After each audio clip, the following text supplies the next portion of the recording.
saya Lewiski AM Silaban. Saya mahasiswi dari IAKN Tarutung, Prodi Pak semester 2, Grup F dengan NIM 1901011190. Adapun pembuatan video ini tujuannya adalah untuk memenuhi di tugas UAS mata kuliah Pak Majemuk yang diampu oleh Bapak Dr. Wilson Simanjuntak MPDK. Pada kesempatan kali ini, saya ingin membahas mengenai orientasi PAK dalam masyarakat Majemuk. Sebelum sampai kepada orientasi PAK dalam masyarakat Majemuk, pertama sekali kita harus mengetahui apa yang dimaksud dengan masyarakat Majemuk itu sendiri. Yang pertama, pengertian masyarakat Majemuk. Masyarakat Majemuk merupakan masyarakat yang terdiri dari keberagaman, campuran, atau gabungan dari berbagai yang menunjukkan suatu kesatuan. Masyarakat Majemuk juga terdiri dari keberagaman suku, agama, budaya, ras, dan bahkan status kelas sosial. Ada beberapa para ahli yang mengutarakan pendapatnya mengenai pengertian daripada masyarakat Majemuk. Salah satunya adalah S. Surnival. S. Surnival mengemukakan bahwa masyarakat Majemuk merupakan suatu masyarakat yang berbeda dalam sistem nilai yang dijadikan sebagai suatu acuan atau suatu pedoman. Nah, dari ciri-ciri tersebut, kita dapat mengetahui apa itu, dari pengertian tersebut, kita dapat mengetahui apa itu ciri-ciri dari masyarakat Majemuk. Yang kedua, ciri-ciri masyarakat Majemuk. Yang pertama yaitu kebudayaannya beragam. Seperti yang telah kita ketahui dari pengertian bahwa masyarakat Majemuk itu sendiri terdiri dari keberagaman, maka tidak dapat dipungkiri bahwa ciri-ciri dari masyarakat Majemuk itu sendiri adalah memiliki kebudayaan yang beragam. Contohnya di Indonesia terdiri dari budaya Batak, budaya Jawa, budaya Minang, dan berbagai kebudayaan lainnya. Kekayaan dari kebudayaan itulah yang menyebabkan Indonesia disebut sebagai suatu bangsa yang memiliki kemajemukan. Nah, yang kedua, nilai atau norma yang menjadi kesepakatan bersama sulit untuk berkembang. Kenapa hal ini terjadi? Karena misalnya seorang si A yang menganut suatu kebudayaan A berasal dari suatu daerah tertentu, ketika keluar atau beranjak ke suatu daerah yang lainnya, dengan membawa dan memperkenalkan kebudayaannya tersebut, belum tentu orang lain menerima. Nah, itulah yang menyebabkan kenapa kebudayaan dalam suatu masyarakat Majemuk itu sendiri sulit untuk berkembang. Yang ketiga, ada konflik-konflik sosial sering muncul. Kita tidak dapat pungkiri bahwa di dalam masyarakat sering adanya perbedaan pendapat, perbedaan tentang pandangan tentang anatomi tubuh, atau bahkan sampai kepada sifat sosial suatu kelompok masyarakat tertentu. Misalnya seperti contoh yang sering atau bahkan yang baru-baru saja kita dengar tentang pernyataan mahasiswa Papua yang ada di Pulau Jawa. Mereka sedikit merasa terganggu karena banyak komentar-komentar negatif tentang struktur kulit mereka, struktur rambut mereka. Nah, itu juga merupakan suatu ciri-ciri daripada masyarakat Majemuk. Yang keempat yaitu banyak dominasi di berbagai struktur sosial, ekonomi, politik, dan budaya. Ya, hal ini tidak dapat kita pungkiri karena dalam kemajemukan itu terjadi variasi, terdapat berbagai pedoman, terdapat berbagai macam, sehingga sering terjadi dominasi-dominasi antara suatu kelompok masyarakat tertentu dengan kelompok masyarakat lainnya. Nah, mengingat adanya ciri-ciri dari masyarakat Majemuk tadi, kita ambil poin yang ketiga, yaitu sering terjadi konflik dalam masyarakat Majemuk. Sebetulnya kalau kita ulas atau kita kaji lebih dalam, inilah peran kita sebagai seorang Kristen untuk menyatu padukan, di mana kita harus menyadari bahwa kita adalah garam dan terang dunia, seperti yang disampaikan di dalam Lukas 4 ayat 18 sampai 19.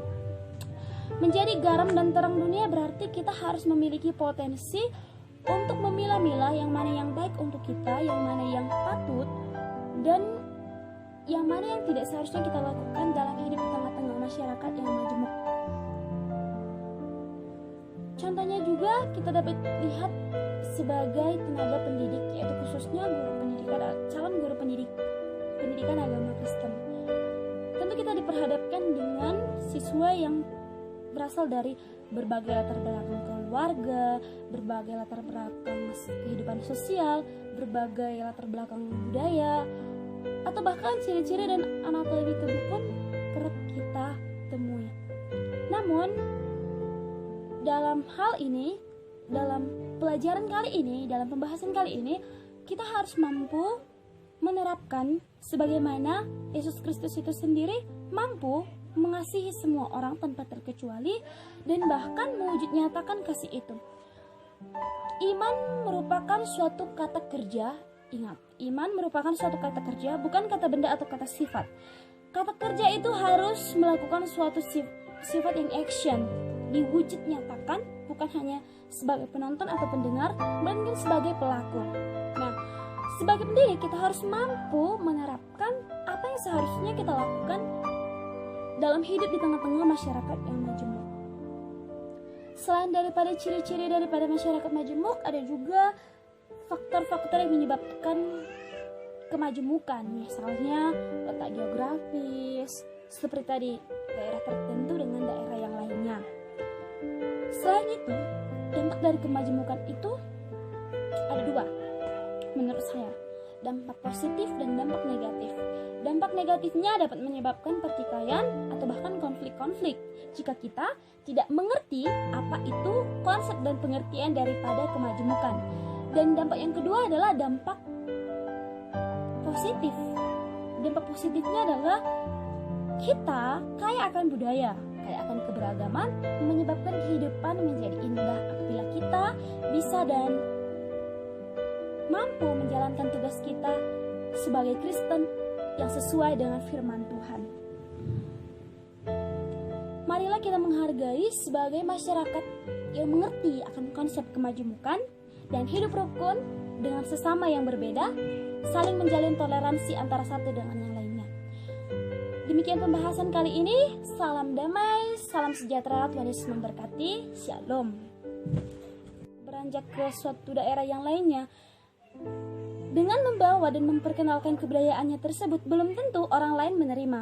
Nah, itulah yang menyebabkan kenapa kebudayaan dalam suatu masyarakat majemuk itu sendiri sulit untuk berkembang.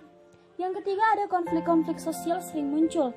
Kita tidak dapat pungkiri bahwa di dalam masyarakat sering adanya perbedaan pendapat, perbedaan tentang pandangan tentang anatomi tubuh, atau bahkan sampai kepada sifat sosial suatu kelompok masyarakat tertentu.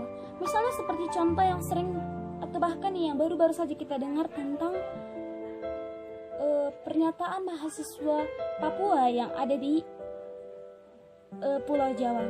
Mereka sedikit merasa terganggu karena banyak komentar-komentar negatif tentang struktur kulit mereka, struktur rambut mereka. Nah, itu juga merupakan suatu ciri-ciri daripada masyarakat majemuk. Yang keempat yaitu banyak dominasi di berbagai struktur sosial, ekonomi, politik, dan budaya. Ya, hal ini tidak dapat kita pungkiri karena dalam kemajemukan itu terjadi variasi, terdapat berbagai pedoman, terdapat berbagai macam, sehingga sering terjadi dominasi-dominasi antara suatu kelompok masyarakat tertentu dengan kelompok masyarakat lainnya. Nah, mengingat adanya ciri-ciri dari masyarakat majemuk tadi, kita ambil poin yang ketiga, yaitu sering terjadi konflik dalam masyarakat majemuk. Sebetulnya kalau kita ulas atau kita kaji lebih dalam, inilah peran kita sebagai seorang Kristen untuk menyatu padukan, di mana kita harus menyadari bahwa kita adalah garam dan terang dunia, seperti yang disampaikan di dalam Lukas 4 ayat 18 sampai 19. Menjadi garam dan terang dunia berarti kita harus memiliki potensi untuk memilah-milah yang mana yang baik untuk kita, yang mana yang patut, dan yang mana yang tidak seharusnya kita lakukan dalam hidup di tengah-tengah masyarakat yang majemuk. Contohnya juga kita dapat lihat sebagai tenaga pendidik, yaitu khususnya guru pendidikan, calon guru pendidikan agama Kristen. Tentu kita diperhadapkan dengan siswa yang berasal dari berbagai latar belakang keluarga, berbagai latar belakang anatomi tubuh pun kerap kita temui. Namun dalam hal ini, dalam pelajaran kali ini, dalam pembahasan kali ini, kita harus mampu menerapkan sebagaimana Yesus Kristus itu sendiri mampu mengasihi semua orang tanpa terkecuali dan bahkan mewujud nyatakan kasih itu. Iman merupakan suatu kata kerja. Ingat, iman merupakan suatu kata kerja, bukan kata benda atau kata sifat. Kata kerja itu harus melakukan suatu sifat yang action, diwujud nyatakan, bukan hanya sebagai penonton atau pendengar, melainkan sebagai pelaku. Nah, sebagai pendidik kita harus mampu menerapkan apa yang seharusnya kita lakukan dalam hidup di tengah-tengah masyarakat yang majemuk. Selain daripada ciri-ciri daripada masyarakat majemuk, ada juga faktor-faktor yang menyebabkan kemajemukan, misalnya letak geografis, seperti tadi daerah tertentu dengan daerah yang lainnya. Selain itu, dampak dari kemajemukan itu ada dua menurut saya, dampak positif dan dampak negatif. Dampak negatifnya dapat menyebabkan pertikaian atau bahkan konflik-konflik jika kita tidak mengerti apa itu konsep dan pengertian daripada kemajemukan. Dan dampak yang kedua adalah dampak positif. Dampak positifnya adalah kita kaya akan budaya, kaya akan keberagaman, menyebabkan kehidupan menjadi indah apabila kita bisa dan mampu menjalankan tugas kita sebagai Kristen yang sesuai dengan firman Tuhan.